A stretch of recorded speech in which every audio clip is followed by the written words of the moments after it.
न सिर्फ गोलियां चलाई बल्कि अब प्रतिबंध लगाने की भी तैयारी में है। सवाल यही है कि आखिर क्यों पाकिस्तान ने ऐसा क्यों किया? दरअसल टीएलपी के समर्थक अमेरिका समर्थित गाजा शांति समझौते का विरोध कर रहे थे और उन्होंने इस्लामाबाद में अमेरिकी दूतावास के घेराव का ऐलान किया था। इसके लिए हजारों की संख्या में टीएलपी के समर्थक लाहौर से इस्लामाबाद की ओर कूच कर रहे थे, लेकिन उन्हें रास्ते में ही रोक लिया गया। इस दौरान पुलिस ने प्रदर्शनकारियों पर फायरिंग शुरू कर दी, जिसमें टीएलपी के प्रमुख मौलाना साद रिजवी को भी गोली लगी।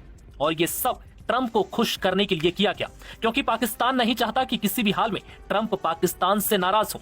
अब ये समझ लीजिए कि टीएलपी विरोध क्यों कर रही है।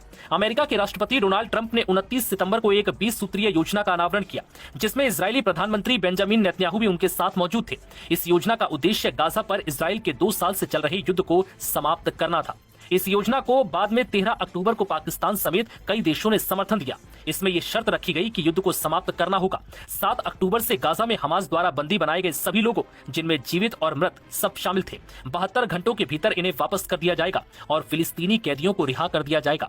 योजना में यह भी कहा गया था कि गाजा पट्टी पर अस्थायी रूप से एक फिलिस्तीनी तकनीकी सरकार का शासन होगा, जिनमें हमास की कोई भूमिका नहीं होगी और इजराइल गाजा पर कब्जा नहीं करेगा।